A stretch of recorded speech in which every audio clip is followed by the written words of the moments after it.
जय हिंद दोस्तों, मैं आरक्षक उज्जवल दीवान, जिला धमतरी, छत्तीसगढ़ से।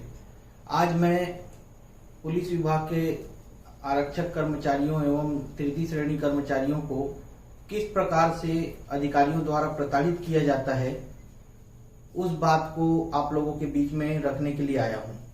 और कागजात के आधार पर मैं बात करूंगा, डॉक्यूमेंट्स के आधार पर मैं बात करूंगा। अभी कोरोना का समय चल रहा है और कोरोना की इस गंभीर बीमारी के दौरान हमारे छत्तीसगढ़ राज्य के मुख्यमंत्री महोदय जी ने मुख्यमंत्री राहत कोष में शासकीय कर्मचारियों से एक दिन का वेतन दान करने की अपील की, स्वेच्छा से दान करने की अपील की। लेकिन मैंने दान करने के लिए असहमति जताई और उसके लिए अपने पुलिस अधीक्षक महोदय को पत्र दिया। मेरे उस पत्र देने के परिणाम स्वरूप मेरे पुलिस अधीक्षक महोदय ने मेरे अकेले की पोस्टिंग सिंगल आदेश निकाला है भरे कोरोना काल में कि नक्सल क्षेत्र के लिए, यहां से 100 किलोमीटर दूर जो नक्सल क्षेत्र है वहां के लिए आदेश निकला 26/4/2021 को। 26/4/2021 को आदेश निकला है लगभग 11:30-12 बजे के आसपास, और आधे घंटे के अंदर 12:20 पर मुझे एक फोन आता है 12:25 पर कि आपको नक्सल इलाके में जाना है और आपकी ड्यूटी सर्टिफिकेट कट गई है, आप आइए और ले जाइए। जबकि ये आदेश मेरे को आज दिनांक 27/4/2021 को शाम को 18:45 मतलब 6:45 बजे दिया गया। लेकिन मेरी ड्यूटी सर्टिफिकेट 24 घंटे से पहले हो गए कटे हुए, और ये नहीं बताया गया कि उस 100 किलोमीटर की दूरी के लिए मैं कैसे जाऊंगा। ना तो बसें चल रही हैं, ना कोई साधन है, ना किसी प्रकार का सरकार के द्वारा या मेरे विभाग के द्वारा मेरे को कोई साधन दिया गया।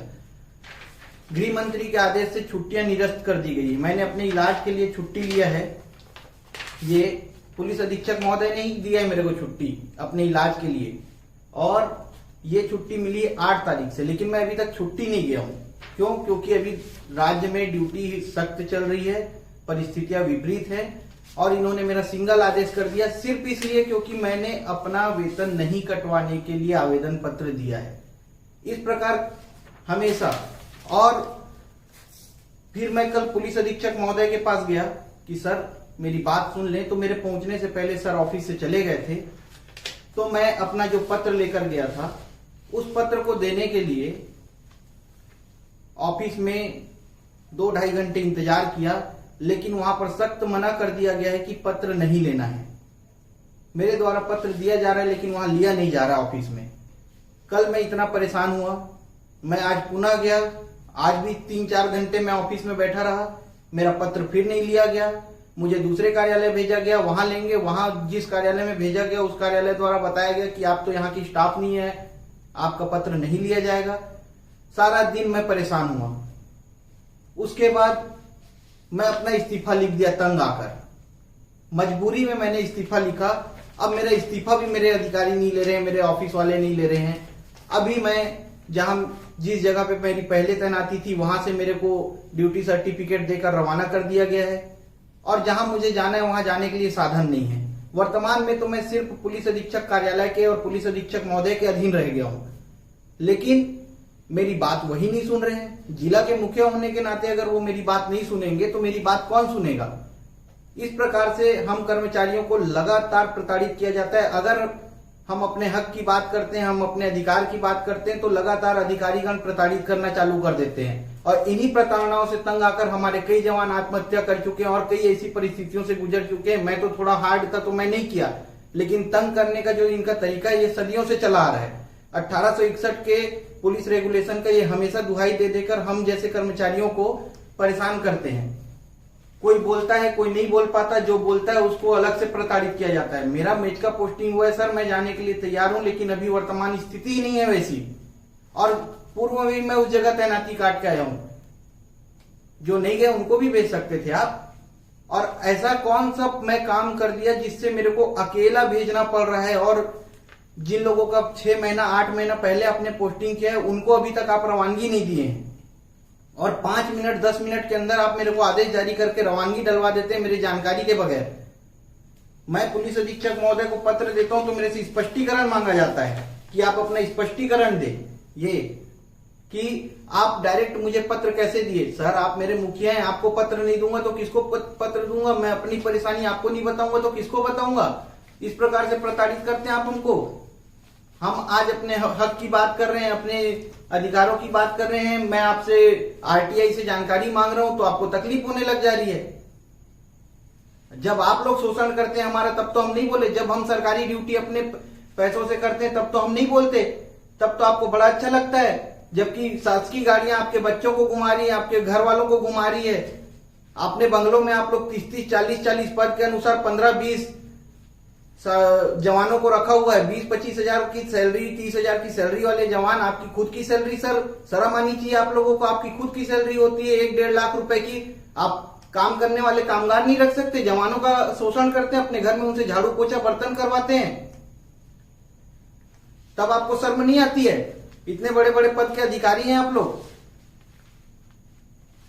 आप लोगों का तो रिकवरी होना चाहिए सर नियम से। शासन उन जवानों को भर्ती करती है अन्य ड्यूटियों के लिए, जनरल ड्यूटियों के लिए, आपके बंगलों में काम करने के लिए नहीं होते सर वो।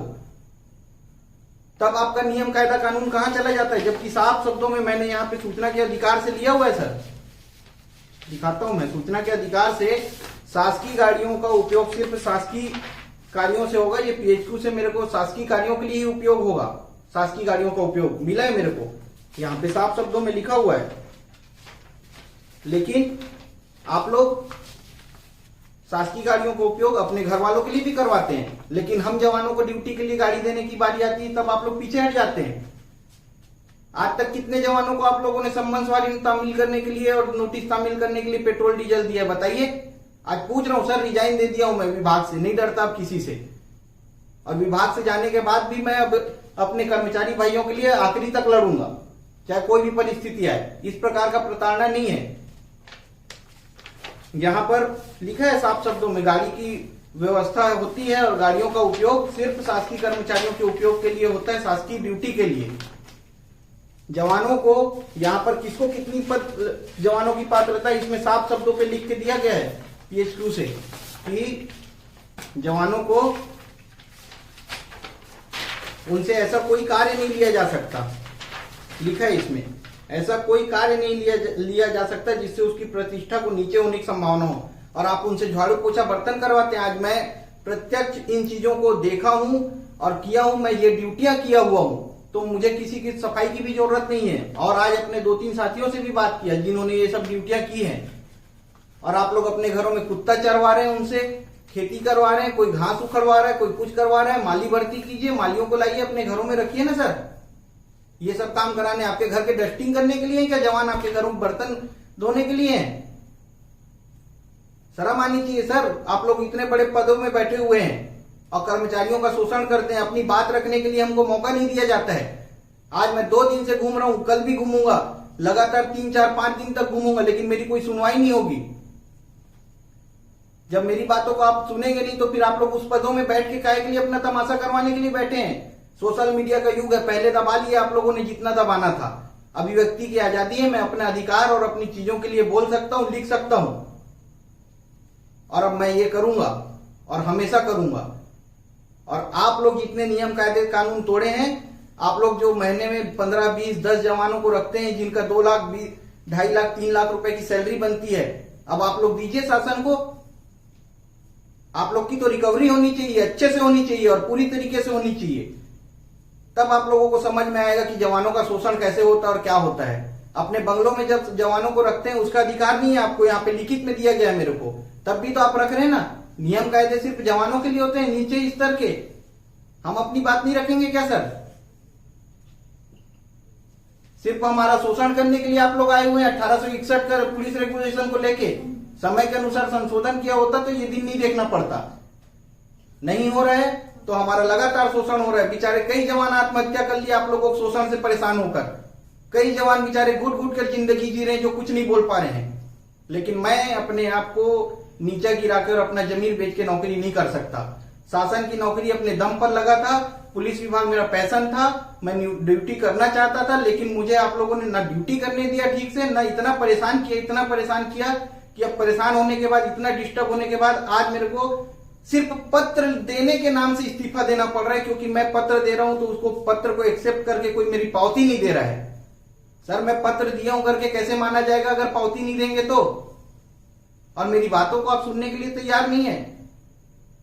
मेरे जैसे कई जवान हैं जो परेशान हैं, और आप लोग इस तरह से प्रताड़ित करते हैं और उनको परेशान करके फिर उनको आत्महत्या के लिए आप लोग मजबूर करते हैं।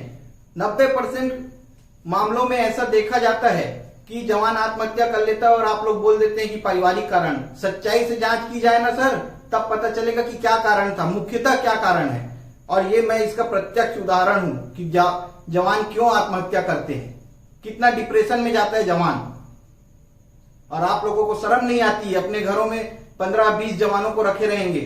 अब उन सब चीजों के लिए आके बोलती है, क्यों नहीं बोलते आप लोग कि नहीं मैं तो 20 जवान अपने घर में रखा हूं, 15 रखा हूं, 10 रखा हूं, मेरी पोस्टिंग तो फलाना जगह है लेकिन 4 जवान मैं उस जगह पे रखा हुआ हूं अपने घर में। बोलिए ना सर, तब तो समझ में आएगा। आप लोग उस चीज को समझते ही नहीं है। हम लोग की परेशानियां नहीं है, सिर्फ आप लोगों की परेशानियां हैं। जो आप लोग को तो शर्म आना चाहिए। 500, 200, 1000 रुपए का नौकर नहीं रख सकते घर में, आप जवानों के ऊपर डिपेंड है। बस आज इतना ही कहना है। और आगे अब मैं पूरी तरीके से समर्पित हूं पुलिस विभाग में। पुलिस तृतीय श्रेणी पुलिस कर्मचारियों को न्याय दिलाने के लिए हर संभव प्रयास करूंगा नौकरी छोड़ने के बाद, और डट के प्रयास करूंगा।